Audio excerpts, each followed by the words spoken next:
Hi, everyone. My name is Amit, and I'm a journalist who has been covering cybersecurity for, let's say, a long time. From the time when viruses had quaint names like I love you. Uh, there was a much simpler time at that point because I'm sure a lot of people here will understand that when I talk about I love you virus, it's literally prehistoric times as far as cybersecurity is concerned. But today, of course, things are quite different. Data breach last year, according to one estimate, cost 3.92 million US dollars for companies who have been hit by it due to taking into consideration various factors that go with the data breach. So, in this complicated world, we need to understand what is happening. And in that respect, thanks for joining this interesting GovInsider live session on the vital subject of cloud cybersecurity. I'm sure we will find the next 1 hour to be very productive one. We have with us Johanna Weaver, who is the Special Advisor to Australia's Ambassador for Cyber Affairs and Critical Technologies. She's going to talk about a very interesting subject, security by design in a hyper-connected world. Over to you, Johanna. Thank you, Amit, and thank you very much to GovInsider for having me along today for this session, and also for giving me such an interesting topic to be speaking about. So the topic that you've asked me to speak on is it the new normal for security by design to be incorporated in our hyper-connected world? And I think this topic really encapsulates many of the key issues that cybersecurity professionals are dealing with on a day-to-day basis now. Now, of course, many of the attendees at today's session will have known this for a very long time, but one of the benefits I see of the COVID-19 pandemic is that more and more people understand today in a very visceral way what it means and how dependent we are upon digital technologies and the hyper-connected world. Of course, when I'm talking about the hyper-connected world, I'm not just talking about the way that we work or the way that we shop, the way that we communicate online. I'm talking about it in a much broader sense, in the sense that actually almost every aspect of our day-to-day activities in a personal, a professional, and a social capacity are dependent on internet infrastructure or a connected, hyper-connected world. To demonstrate this, I thought I would ask you all to pause briefly and to consider what it would mean if suddenly Singapore became disconnected from the internet. Suddenly, the internet was not available throughout Singapore. Can you imagine what would happen very, very quickly in Singapore in that environment? So first of all, your access to information and data on the cloud would likely become unavailable. Most phones would stop working. Things like GoCatch or Food Panda would not work. Traffic would be an absolute pandemonium. Hospitals would be in chaos. The aviation, shipping, and finance sectors would be in disarray. Basic services like energy, water, and sanitation would likely be impacted as their control systems struggled to revert to manual operation. So in short, without being hyper-connected, Singapore would literally grind to a halt. And this would very, very quickly have flow-on effects regionally and globally. Of course, we should never lose sight of the fact that there are enormous benefits from our hyper-connected world. But I do also think there's a great benefit in having more and more people at all levels, from the very senior levels of government through senior levels of business, day-to-day individuals, understanding that this dependence on technology also creates vulnerabilities. And I truly hope that as people become more aware of the vulnerabilities that the technology and our dependence on those technologies creates, that it does generate a greater demand for cybersecurity by design. And when I say cybersecurity by design, I mean that we should be demanding more from those who are designing and making and building these technologies. Whether it's your individual PC, whether it's the apps that we're using, whether it's industrial control systems or our cloud service provider, we collectively should be demanding that all of those service providers are incorporating cybersecurity by design from the very beginning. Also, privacy, freedom of expression, diversity. These are all very important things that shouldn't be baked on at the end. So I commend the conveners of today's webinar for your topic. And I really do hope that it's prescient. I do hope that in this hyper-connected world, cybersecurity by design does become the new normal. But I'm also a little bit of a realist. I think even if we were able to achieve that goal, and we're a long way from achieving that today, but even if we were able to achieve mainstreamed cybersecurity by design, I wouldn't imagine that cybersecurity threats would suddenly disappear. And that is in part because of the asymmetric nature of the cyber threats. There is definitely an advantage to the attackers, but it's also because, just like in the physical world, we can expect that there will be people who seek to exploit gaps in cybersecurity and to exploit those vulnerabilities. One of the things that I'm particularly interested in encouraging is that we have and bring a greater level of maturity to the discussion, the public discussion about threat actors. So broadly speaking, when we talk about threat actors in cyberspace, they fall into three categories. We have criminals who are seeking to conduct malicious activity for profit. You have terrorist and extremist groups who are looking to recruit or to incite violence in an online environment. And you also have countries that are operating online. And the way that countries are operating online is my area of specialisation. Australia's Prime Minister recently observed that the Indo-Pacific is the very epicentre of rising strategic competition, that it is the focus of a dominant global contest of our age. And I would add to that cyber, digital and technology issues are infusing every aspect of that strategic competition. We're looking at it from a national security perspective, an international stability perspective, from an economic perspective, or from a sustainable development perspective. Increasingly, we're seeing countries exerting power and influence online that has a very, very direct impact on the physical world in which we all live. And just like in the physical world, when countries are engaging online, there are rules, norms, and principles that apply to countries' behaviours that say these are the rules of the road, what is and what isn't acceptable behaviour. Now, it may surprise many of you to know that actually these issues have been being discussed at the United Nations for over 2 decades. And there's actually been quite extraordinary progress in articulating the rules of the road, what countries should and shouldn't do in cyberspace. I have a very short video that I will play now, which summarises the 2 decades or 20 years of discussions and negotiation in 1 minute. So I'll just play that for you now. So as you'll see, countries at the United Nations have agreed this framework of responsible state behaviour. Contrary to popular myth, cyberspace is not the Wild West. There is international law that applies when countries are conducting cyber operations online.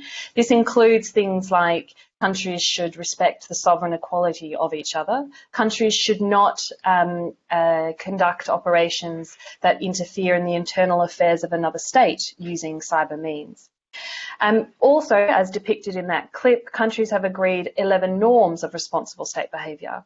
These norms recognise that international law evolves over time, technology perhaps evolves quicker.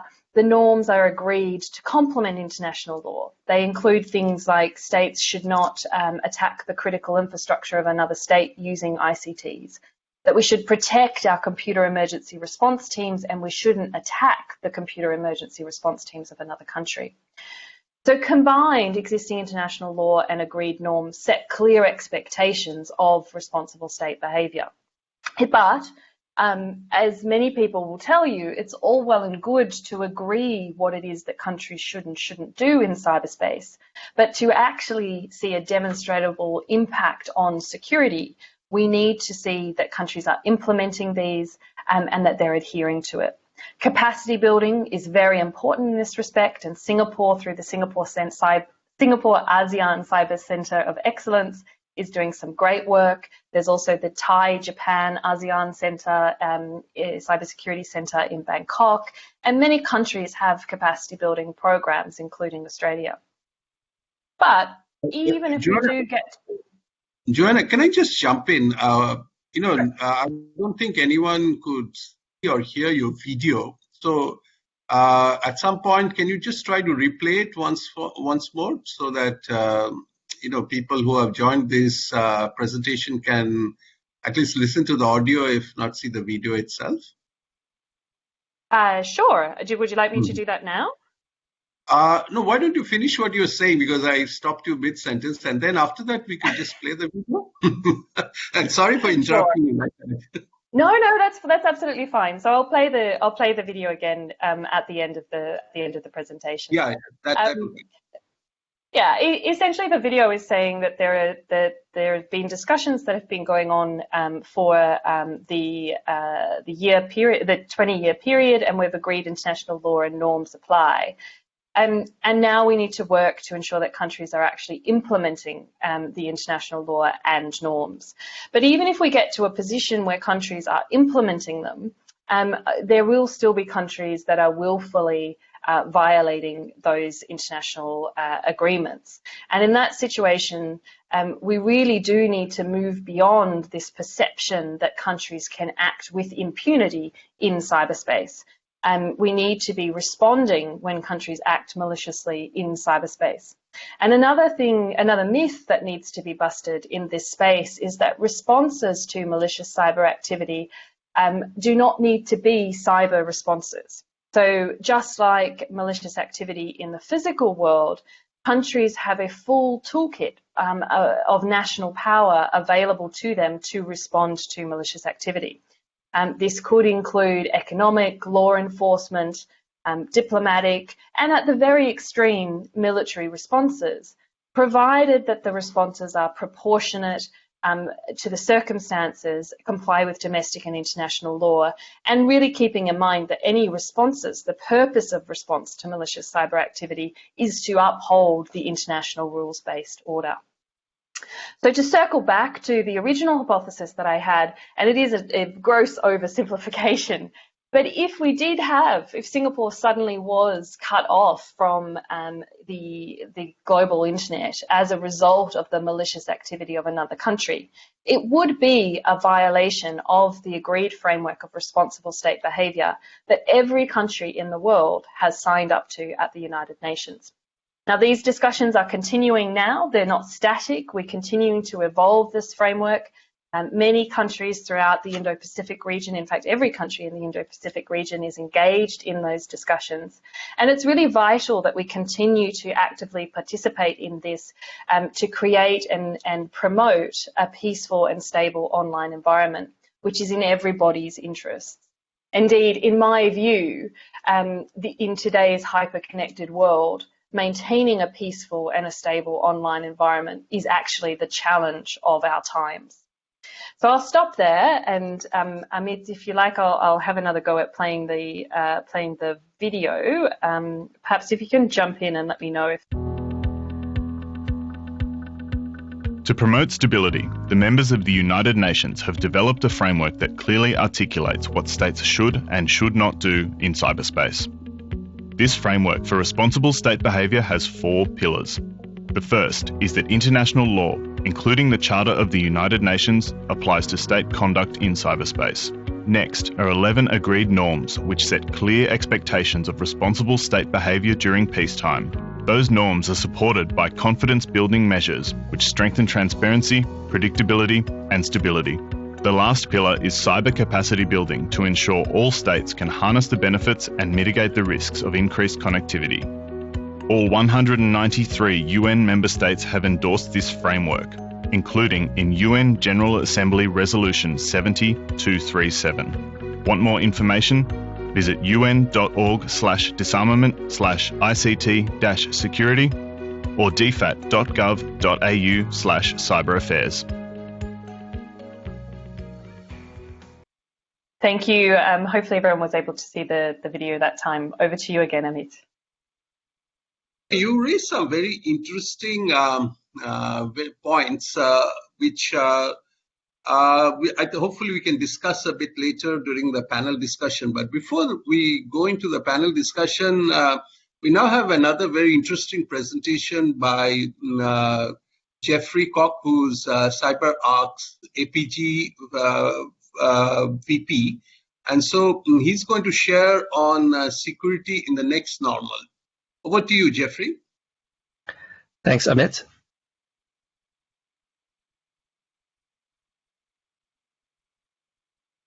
So just give 1 second for the, slides is there. Thank you, everyone.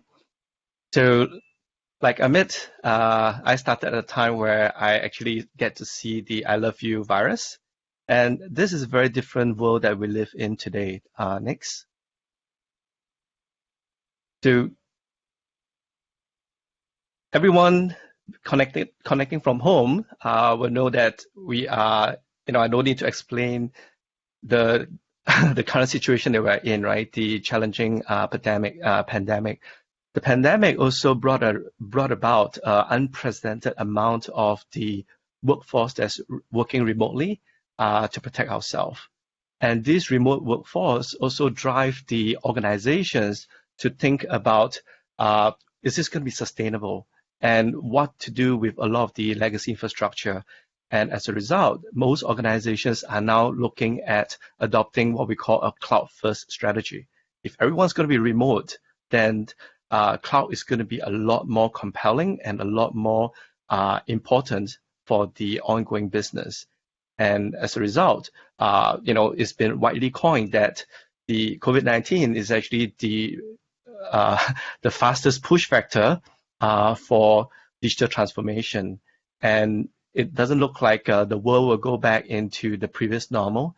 And this is why it's been now coined the new normal, where remote workforce and cloud first are going to stay. It's going to be cornerstone of IT security and IT infrastructure.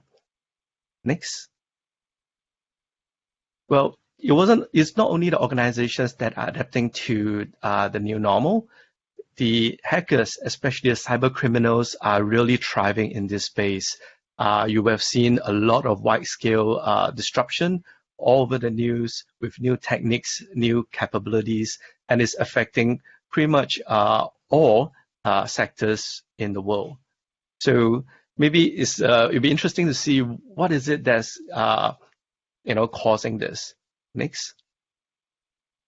Well, for one, is that the cyber criminals have figured out that the remote workforce actually opens a new opportunity. And these remote workforce, a lot of them make very attractive targets. For one, most of the remote workforce, your laptops is connected to your home network. Your home network doesn't have that same level of security protection that organizations and enterprise will have. Right? It doesn't have the same level of firewall control, IDS, IPS. Your SOC team and your CERT team are not actively looking out for attacks on these devices. And as a result, it's a lot easier for these remote devices to be attacked. But at the same time, these remote devices also have one link, right, connected back into your corporate network.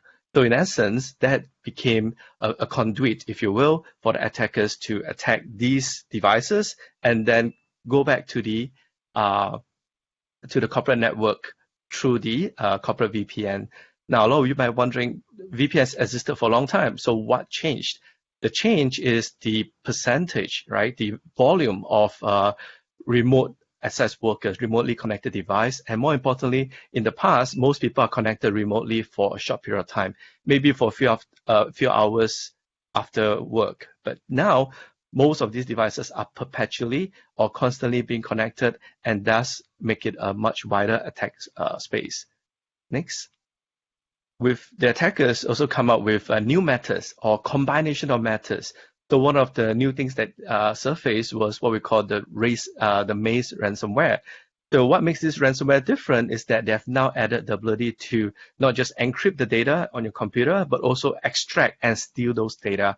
So that gives them what we call a double angle to extort their victims. Because if you're not going to pay, you're not going to get the data, but I'm going to expose your data to a wider piece, to the wider audience. And this has been rampaging in the past couple of months. Next. As in line with the past couple of years, what has been seen is that most of these attacks, a lot of the attacks actually as a result of lost or stolen credentials. Last year was 80% according to Verizon, but we've been tracking this for the last couple of years. It's always been in the 80%, and that doesn't change. So imagine the same ransomware, the same attack methods that they come in, instead of stealing data, they're also stealing credentials. And what makes a cloud-first strategy more dangerous, next slide, is that these credentials are prevalent across the entire hyper-extended IT ecosystem. The same credentials that existed on your laptop mobiles, right? Wherever you are from, whether you're at home or in office, but these credentials can be used into your SaaS and into your cloud-first environment. A lot of the traditional protection, right, that people are used to, things like AV, firewall, are no longer effective in a cloud-first environment. You can't firewall the entire internet, or in most cases, you can't even effectively firewall a SaaS. And what would the firewall rules be like?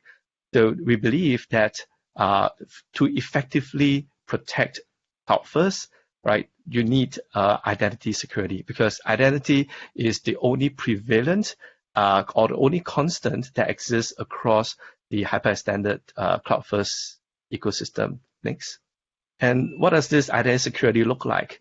We believe that the world will pivot towards what we call an identity security platform. Likely, it will be running in the cloud where possible, so that it reduces the dependency and for organizations to have to build, integrate, and to run it. And this identity security platform will be used by all your users, whether they are your administrators, your application developers, or even the non-interactive users. Your machine identities, your applications will leverage your same identity platform to access the applications, whether they're in the cloud or you're on-prem. And this provides a very effective way for organizations to secure their remote workforce, because if you're able to secure their identity, then wherever they are, as long as you can perform MFA into the identity security platform, you'll be able to, in a central way, manage their access and be able to provide a good way to manage those access and also apply adaptive and AI analysis on activities and pick up anomalies. Find out when someone is not acting normal. Next. And this is the identity security is an emerging trend, right? You'll see a lot of things like, for example, just-in-time access that most organizations are moving towards, using identity as a new parameter. And the widening, expanding group of the what we call privileged identities that once are not recognized as privileged are now seen as privileged identities. Not to mention, like I said earlier, the adoption of SaaS as a service is also fast increasing, especially in the new cloud-first world. Next slide. But most importantly, when we move towards identity security, we need to continue to stay focused. Our objective is to prevent attackers from reaching the objectives. So in order to do that, when we're thinking identity security, we also need to continue to think like an attacker. When we implement this identity security platform, we need to be focused on preventing credential theft by the attacker, preventing them from being able to move within your organization, whether it is in your infrastructure or in the hyper-connected infrastructure, so that we can limit the amount of privilege escalation and abuse and cause the widespread damage. So hopefully these are some ideas that we can leave you to think about how to secure the cloud-first remote workers as well as the cloud-first in the new normal. Thank Thank you, Amit. Back to you. I think, can you guys hear me? Okay, I think I'm online now. Okay, thank you, Jeffrey, for a very interesting presentation. And you just did bring up, like Johanna, you did bring up a lot of very interesting points. Now we've come to the last part of this sharing session, which is a panel discussion where we will try to discuss in more detail some of the ideas that Jeffrey and Johanna have thrown up. For the panel, apart from Johanna, we have Huang Shao, who's the president of the Singapore Computer Society Cybersecurity Chapter. He also works for the LTA, but I think he's here more as a Singapore Computer Society representative here. Then we have Leonard Ong, Council VP, ASIS International, also joining us, and Tommy Hoare, who is the Chief IT Officer of NUS, and he's a veteran in cybersecurity in Singapore. So, let's just jump into the panel.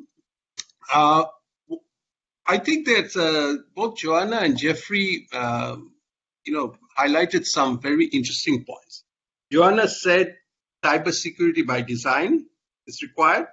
And Jeffrey added to that by saying that fastest push factor to cloud adoption is happening due to COVID-19.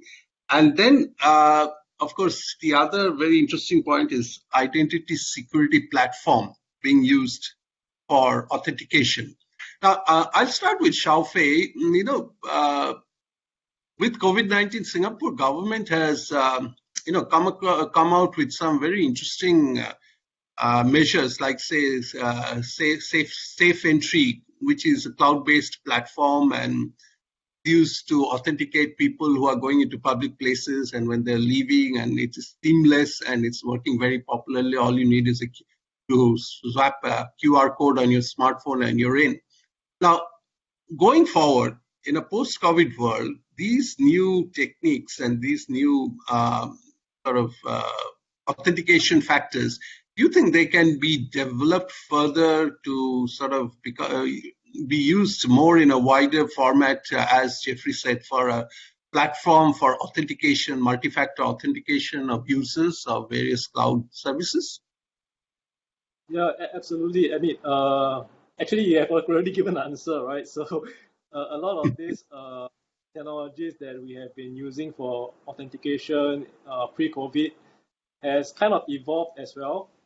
Given that one great example is the SingPass app, as you mentioned earlier on, right? SingPass app is more than just an authentication 2FA kind of application. It allows Singaporean citizens to also key in safe entry and log in their entry to certain premises and so on. So it has evolved, and I think that going forward, there will be more of these kind of applications beyond just safe entry. The reason is because we need a means of actually identifying the user, right? So in a cloud environment, we have, I think Jeffrey mentioned also, we have a lot of identities being used across different platforms, different, whether it's Facebook, LinkedIn, or wherever.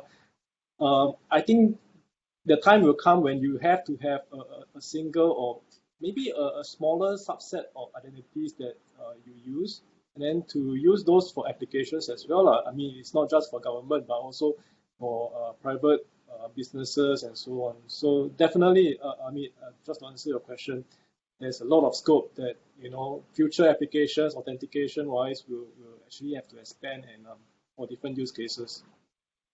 Okay, that's great. Hopefully, the forced learning that we're having due to this COVID-19 situation will, enable us to come up with new ideas and new thoughts about this. But before that, I'd like to hear what Leonard and Tommy also thinks about this, developing cloud-based multi-factor authentication platform that can be used, somewhat like the way SingPass is used by Singaporeans for a multi-factor authentication to access government services. Can that type of structure or framework be built for a wider perspective of various cloud use cases, not only for the enterprise, but also for individuals who are increasingly going online to keep their stuff like photographs and other documents. Leonard, do you want to start first? Yeah, thanks, Amit. I think that's a very good point. Johanna has mentioned that there needs to be rules in the cyberspace, and I think in the past few years, a lot of governments and regulators are starting to introduce and enforce that rules. And I think that's just really the beginning of our journey. If you think about application, all our life are revolving around different type of applications. Some of these applications could be very important, like the like SingPass, which is our national identification service, or it could be a Trace Together application that is used by the public to combat the COVID-19 pandemic. And there are also other applications that has a public safety implications. I think one of the issues that we have is that there's no really so-called minimum requirement of security and privacy for applications. Everybody could create an application and throw it into the market, and the consumers are taking the risk to use those applications. If I were to draw a quick comparison with medicine, or every drugs that doctors prescribe, the consumer will have some kind of confidence because it has been tested through clinical trials, it's been approved by the authorities, and therefore we have some kind of comfort to know that those medicine that are available for sale and to consumption in the market is safe. I was thinking along the line that in the future, perhaps those applications that is used in the public could adopt a minimum standard of security by design, privacy by design, whereby there will be a baseline expectation that when public use a certain application, it will not be totally going to be a potential disaster, right? So I look forward and call for cooperation from many parties. It could be developers, it also the regulators, as well as the companies, in order to make this happen, because it will not happen unless all of us work together in it. Okay, thanks, Leonard. Before I jump over to Tommy, I'd just like to tell our listeners, perhaps I should have done that before, is that if you have questions, we'll try to take as many questions as we can. And if you look at your right-hand corner of your screen, there's a Q&A box. You can just type in your questions there, and I'll try to get in as many questions as possible. And please also indicate the person you're addressing the question to, so that we can proceed more smoothly. Okay, now coming back to the discussion itself, Tommy, your views on this multi-factor authentication framework. How do you think it should work, and what kind of security setups are required for such a thing to be successful? Yep. Okay, thanks, Amit. Good morning to everybody. I guess cloud security is not really out of sight, out of mind, and then in fact it's a lot more important than you put your services and your data on premise. And you look at cloud assessment, generally my view is that first of all we need to identify the data that's going to be stored in the cloud, and obviously all the data will warrant the same level of protection. So that will also means we will then have to classify the data, either confidential or public data or restricted data and all that. And then we match the control measures according to the data classification. I think that's a bare minimum that I think every one of us should be able to do. Okay. And more importantly, look at all the incidents, all the security incidents. And generally, there's some form of the identity is compromised, okay? And when the identities have been compromised, the privilege will be elevated to administrative privilege. And then the hackers will move laterally across the systems there. And then come the last step is primarily the data exfiltration, okay? Trying to steal the data. So I guess if you look at the entire steps and ecosystems here, you probably can think of a few technologies that's very key to the cloud adoption. Okay, and on this point, I'm quite aligned with what Jeff mentioned just now. Very importantly, I think the multi-factor authentications in terms of the IAM, identity management. So obviously, when you are just using the services, you need to be to have the visibility on who are the users, and then what are the privilege they have, accessing your applications, be on-prem or be in the cloud. Okay, so that will mean multi-factor authentications is important because that will safeguard your identity. As I mentioned just now, almost every single incident involves some kind of compromised identities here. Okay, that's one. And second is that I'm very much into the user behavior analytics. So I do think you try to profile the user's access to your assets, and obviously you can see different locations, different timing, and different purposes and all this. Okay, so I would very much think the user profiling, user behavior analytics will be the next step of trying to prevent or trying to ensure certain alerts that you can receive, okay, even before the things happen, okay. So that's one of the things we have been investing quite a lot, by the way, in NUS here. Of course, last but not least is really monitoring. I think every one of us has some form of monitoring of our cybersecurity landscape in our organizations here. So that kind of conclude the entire ecosystem here, I would say. Thanks. Yeah, thanks, Tommy. Jeffrey, just one quick point. I just want to take the discussion to this slightly different direction. You know, while we are all talking about multi-factor authentication and all, in plain words, what we're saying is we're going to try to put as many locks in our gates so that the bad guys can't come in.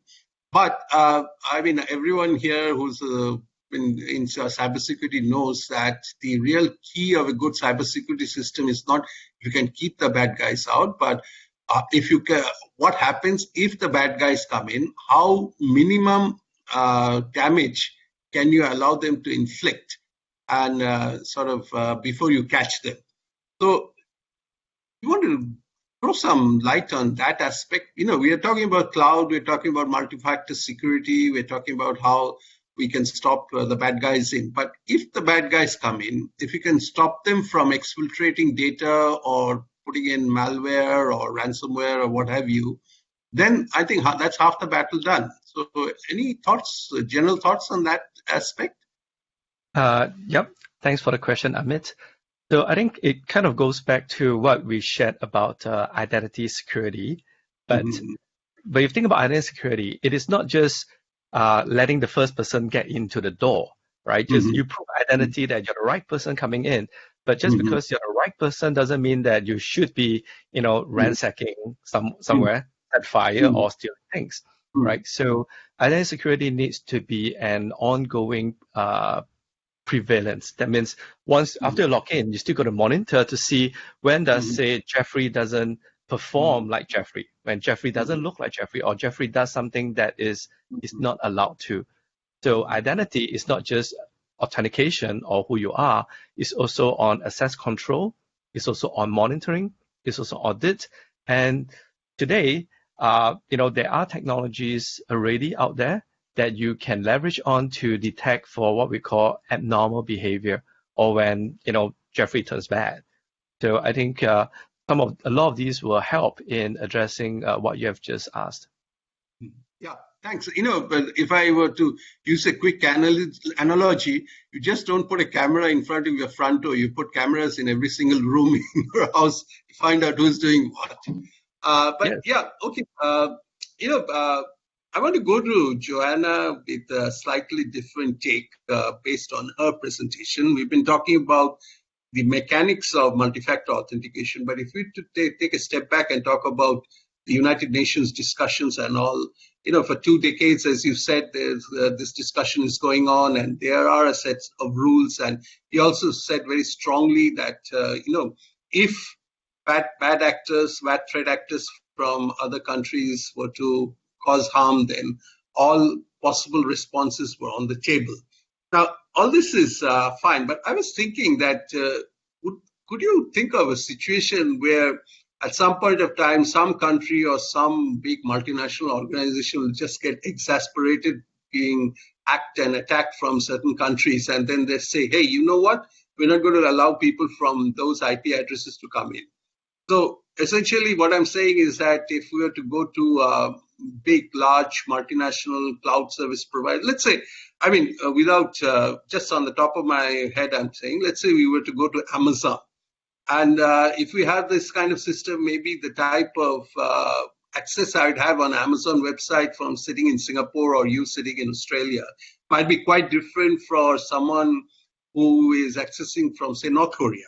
I mean, again, no aspersions, but just to give a sense of what I'm trying to say. In effect, what that means is we're breaking the internet into smaller parts. That seamless movement goes. Do you think that kind of situation can come if we really can't get the nuts and bolts of a multilateral, UN-monitored set of rules for behavior with enough consequences if you don't follow those rules? Sure, thanks, Amit. If I could, before I answer that thorny question, I might just make a brief comment on some of the points that were made about cloud security, and picking up in particular on the point that Leonard made about the fact that we need to have some sort of approved or authorized list of applications certifying that they're actually secure. And this is something that Australia actually did with cloud service providers. We had a list of certified cloud service providers, and we've just changed last month that process. And instead of the Australian Signals Directorate providing a list of authorized cloud service providers, we've now published an extensive amount, a framework, an assessment framework for enterprises, including government enterprises, but also the private sector, to be able to assess the security of cloud service providers and to make the assessment based on the type of information. I think, Jeffrey, it was you who was talking about the access controls, monitoring, the abnormal behaviour. These are all things that are now incorporated in the Australian assessment framework for cloud service providers. And the reason that we changed the approach that we had from the authorised list to placing the obligation on the enterprises or on government agencies conducting that assessment was the point that Tommy had made, that the control measures have to match the information being controlled. So it's interesting picking up on literally every point that has been made here, and that's very much been the experience that we've had in Australia. To move, Amit, onto your question about how do the broader UN discussions fit when you look at, for example, patterns and traffic of behaviour. First of all, the UN discussions that I'm referring to really are at the high end of malicious behaviour. So we're looking at the types of activities that are likely to cause conflict between countries. When you're looking at activity on a day-to-day basis, whether it, whichever geographical location, and whether it is suitable to be, for example, blocking particular IP addresses. This is something actually that happens. Many ISPs do this on a day-to-day basis. One of the big ISPs in Australia, Telstra, has just introduced a program called the Clean Pipes, I think it's called, where they're actually looking at making sure that the internet that is delivered to the home users has a level of security to it. And I guess that in part goes to Gaurav's question in the Q&A about, well, how do you actually secure home users who are increasingly in a cloud environment?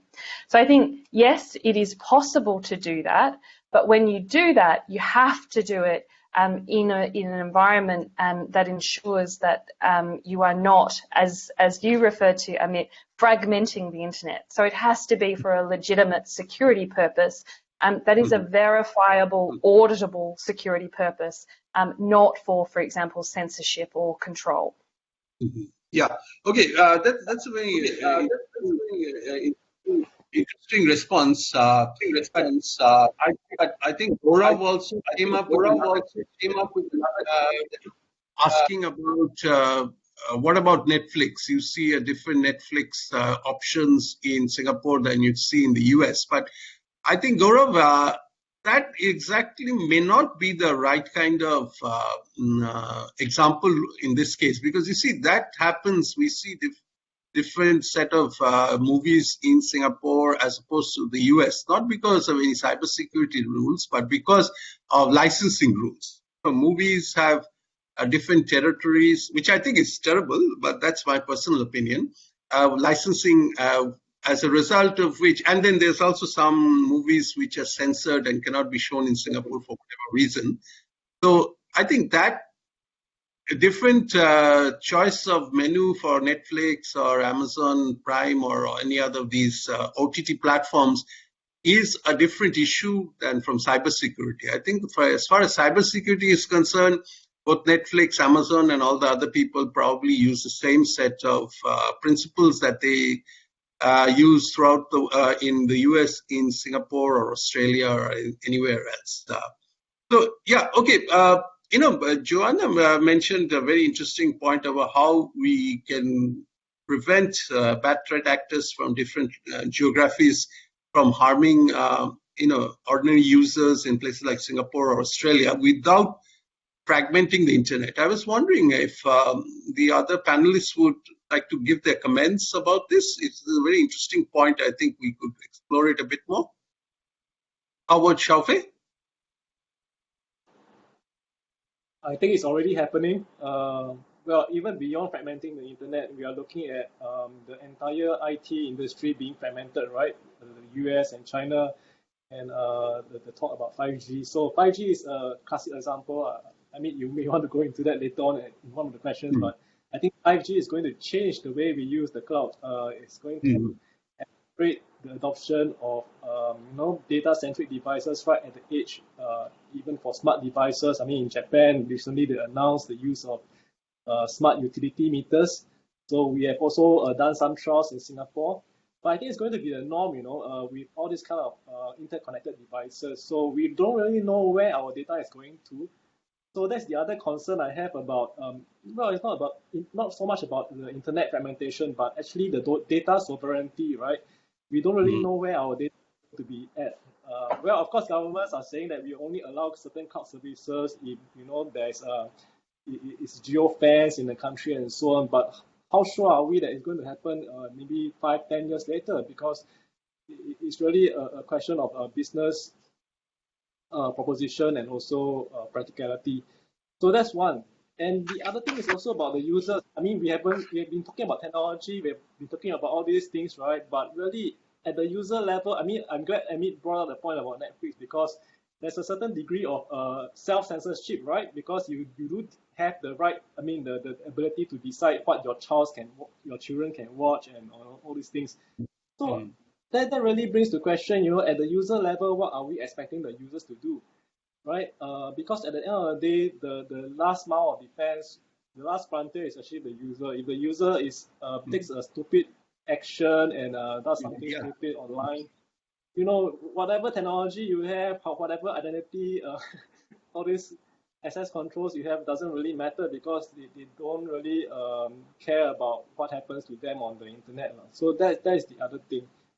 So that's really just some thoughts about what Johanna shared earlier on. Thanks. Yeah, actually, you brought up a very good point, Shao. Yeah, as I always say, that for any network, it is as strong as its weakest link. And in this case, the users if the users choose to be the weakest link, then you could have 10-factor authentication, but you still get bad things happening to you if you're not very careful. Yeah.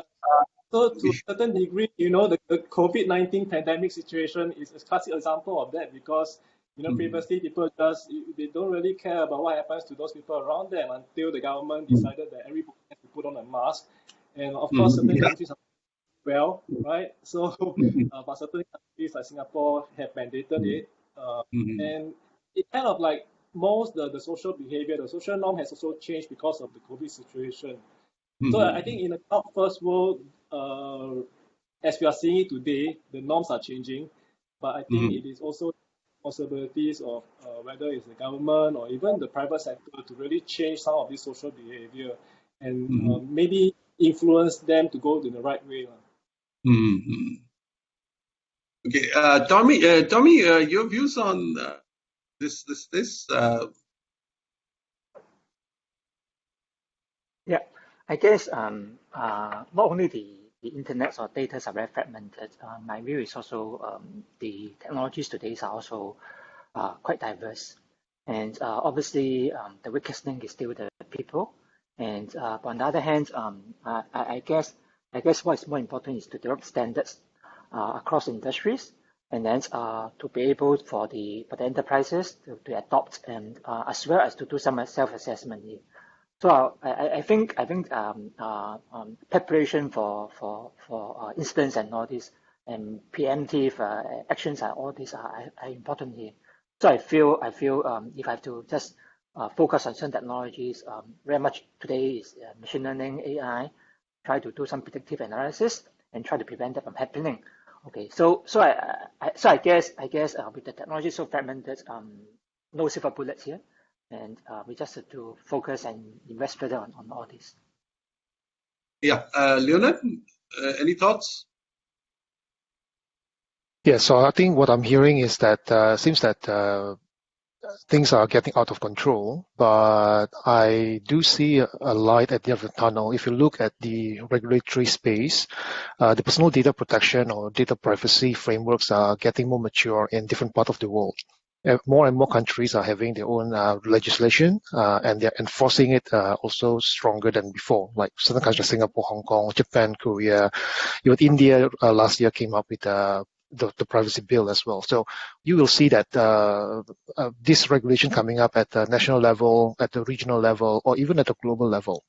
And that's really give us the legal so-called power to ensure that we the behavior of the ecosystem will drive into a certain way, because the data must be protected.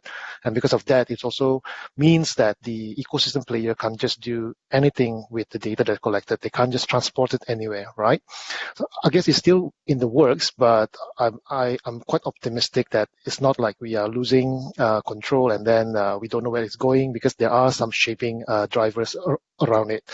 And if I were to think about this, policy is one thing, regulatory is one thing, but we also need to work together with a solution. And this is why identity access management, or in different flavor, is very important, because you need to be able to ascertain identity of a person in order to derive how this data must be protected. If, for example, in the GDPR example, whether if it's a European subject, then there's a set of rules that is will be applicable to that person. If this person is not a EU subject, then it will not be applicable.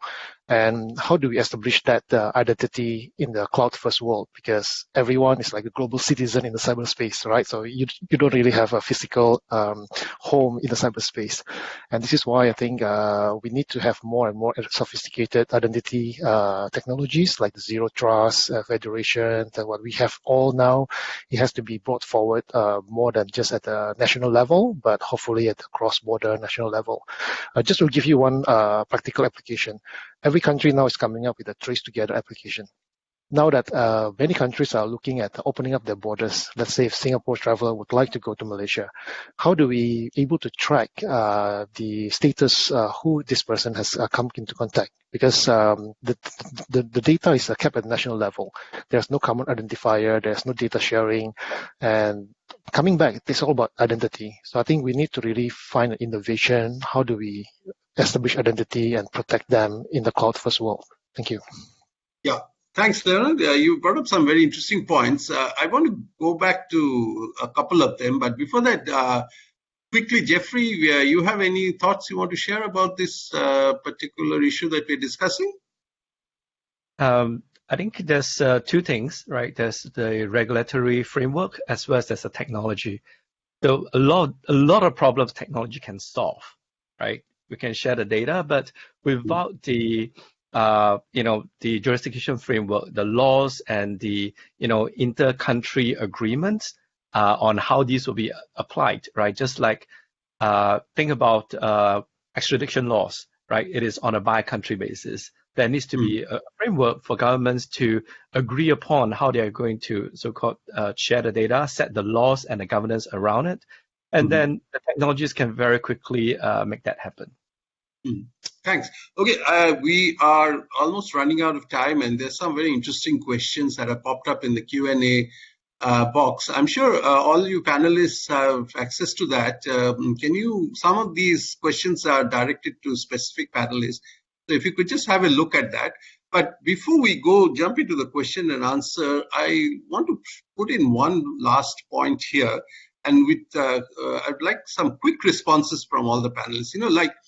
While we discuss this, Leonard brought up this point, Jeffrey has also brought up this point. You see, on the one hand, we are talking about a cloud security, cloud framework, but the very idea of cloud is it is seamless, borderless, and your data should be able to be securely stored anywhere in the world. But at the same time, we are having these data protection laws, more and more stringent data protection laws, which are mandating that certain types of data must sit within the national borders of a particular country. So certain types of citizen data. That's one thing which a lot of these global cloud service providers are crying foul, saying that this increases their costs and makes it unviable to have hyper-converged clouds and things like that. And at the same time, the other big elephant in the room that we didn't talk about is how 5G is going to totally change the cloud computing and how we use cloud computing. So, combining these two aspects, quick sound bites from all of you. Let's start with Johanna. Quick sound bites on the most topical issues of the day. Yeah. I think data protection is going to be super important, but it comes back to a point that's been made multiple times by various panelists. It depends on the information. So if you have information that is really sensitive, critical information, whether you're talking about commercially sensitive or classified information, then yes, it makes sense for that information to be stored within national borders. But if you're talking about the information that is, my photos from the holiday that I've just got back from, not quite so sensitive, but we do want to still protect that information. And I think this comes into the point of the regulatory environment needs to complement the technical environment. And so as an Australian example, we recommend cloud consumers store their sensitive and security classified information in Australia, but we also have our Australian privacy principles that allow recognition of the privacy protections offered in other jurisdictions that are at the similar level to, or that equate to the same level of protections in Australia. And if you can comply with those protections, that is considered a complementary environment. So it's about recognizing the different types of data, creating that regulatory framework, but also it's a shared responsibility. We need the users also to be demanding the security and to be asking these questions, not just to be assuming that because they're using a cloud service provider that it is secure. Yeah, that's great. Leonard, you want to jump? Leonard, you want to jump?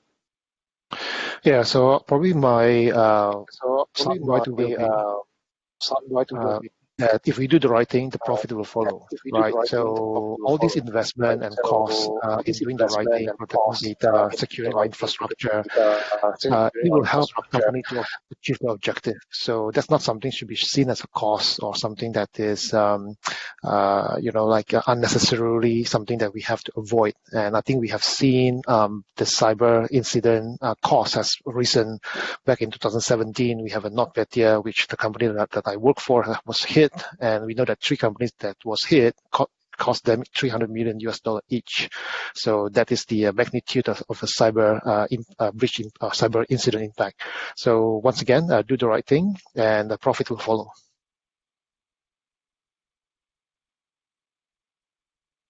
Let me just inform, Tommy had to do a hard stop because he's got another meeting, so he's dropped out. So. He sends his regards to all the participants. Shao, you want to do a quick summary? Yeah, just very quickly, I'll go back to the point about users again, right? Because if you talk about any particular user, one of my children, if you ask them, right, what's going on, have you been securing your data online and all this stuff? It doesn't really mean a thing to them because they are a new generation of millennials, of the new ones. They are using Instagram, they're using whatnot. They don't really have this concept of protecting their data online because it's what it's about. Online means being present online, and that means putting your data, your photos, and whatever online. So there's this, I mean, there's a point about earlier shared that actually you are putting your trust in the service provider to protect your data, right? I think there's some way to go in actually trying to inform and educate these users, particularly the younger ones, about how their data could be abused or even used in scams. I think the police in Singapore has done quite a bit of that to educate users, especially the older demographics of the population, you know, that certain things that they do online or certain data could be abused or even used in scams. So I think that kind of awareness needs to be done at a larger level, especially in the schools. So the other point is also about data. I mean, when you lose your phone, right, you panic because you lose all your photos and all the stuff. But why do you panic? You panic because you have lost all those precious photos because the data means something to you. But when you are working from home, for example, your laptop gets compromised, you know, I don't know. Some of the employees may say that, okay, it has happened, I'll just report it to the IT department and get it over and done with. Because the data does not really mean something to them. It's not of value to them. If you come from a compliance approach, you know, you have hard and fast rule in the company that says that, oh, you'll be disciplined, you have to go through this particular process if you lose your data and so on. You're basically putting fear onto them, right? That you have to comply. But through my years of working in cybersecurity, I found that it doesn't really work well because users are more receptive to doing cybersecurity, right? As in Leonard mentioned, right? Taking the right behavior. If they have some personal ownership in it, and they understand they have a part to play in it. So I think that is important to also, aside from technology, right? Aside from things that you can do from technology, I think that is the softer part of cybersecurity that a lot of, I think a large part of the industry has neglected so far. Yeah, thanks. That's an interesting perspective. Jeffrey, any quick last thoughts before we take some questions? Being the last has a lot of challenges. I was initially thinking about shared responsibility, and Johanna mentioned it. I was thinking about user awareness, and Shao mentioned it. I think the last one is, I would say, user expectation of their providers. So a lot of times, our users are just, if they like an application, they like a platform, they just accept it as it is, even if you know, that platform, the applications are not necessarily doing right by us, right? They're not doing their users justice. They are sharing their data, and we need to raise our expectation of the platform that we choose. We need to demand that, you know, whichever social platform, whichever application platform you use, that they need to adhere to certain levels of security control and responsibility back to their users, whether it's with their data or with their access. Okay, thanks, Jeffrey. Okay, we are already a bit over time, but there are a couple of very interesting questions. One is addressed to Johanna. I'll just read it out by Gaurav, who asked is, what should the role of government be for cybersecurity protection of consumers, users in light of the increasing dangers as compared to the role of the private sector and users themselves? I think that would give you a good opportunity to wrap up your views on this, Johanna. Sure. I think the key thing with this is it's always going to be a shared responsibility. And really, I think actually the answer to this question in part was covered by the previous question. I 100% agree with Jeffrey that we need to increase the expectations of the service providers so that that cybersecurity becomes incorporated into consumer protection. That actually is the case in Australia through our Australian Competition and Consumer Commission.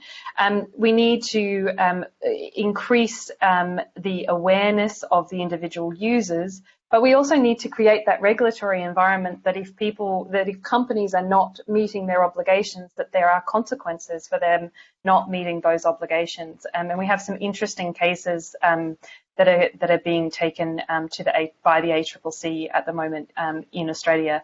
But really, it's a shared responsibility. And if I can, perhaps for people who are more interested in the way that Australia is addressing this, we released our new national cybersecurity strategy last week, and it really does go quite a lot into detail on and how the differing roles of government, industry and individuals, and that's really a key theme through that whole strategy. So encourage people to have a look at that strategy for more information on that. Yeah. Okay. Thanks, Johanna. I mean, again, we are just running over time, but one very interesting question for Jeffrey from Johannes.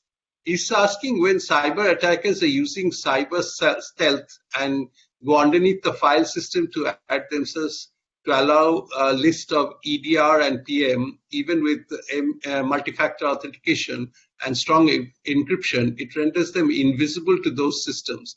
Would lock tampering detection help to detect adversaries early in the attacks? Okay, it's a pretty complicated question, Jeffrey. Do you want to take it offline, or do you want to give a quick answer now? I was actually typing the answer while you're asking the question, so I'll do a quick one. So first thing, your security controls should be subjected to the same type of protection so that these kind of attacks, like what you mentioned, right, tampering the file system, can be prevented. So there are mechanisms out there, like, protecting the endpoint privilege, right, who should be able to make file system changes to prevent this attack in the first place. To the actual question itself, yes, lock detection or lock tampering detection is one mechanism, but that is an after the fact mechanism. There are also other mechanisms that will do the same thing and might be even more effective. So I just posted my answer. Thank you. That's great. Okay, thanks. I think we'll end the discussion with that on that note, and do note that you can always get in touch with CyberArk with more such questions. And I think right after this, they will put up a slide which will have all the contact details for CyberArk. Please do have a look at it and note down the numbers. And so thank you everyone for a very interesting 1 hour. I enjoyed it. I hope the panelists enjoyed it. And more importantly, I hope our attendees enjoyed it and, are going back, taking some very interesting insights from this 1 hour spent on a very topical discussion, which is very key to our, work, life, and play. I think everything, in fact, it's just not a thing you do in the office and then come back and forget about it. This is 24/7. So thank you all. Thank you very much, panelists, for taking the time and sharing your valuable insights. And okay, I hand it back to the GovInsider folks to take it to the next stage of how they want to do it. Bye-bye, everybody.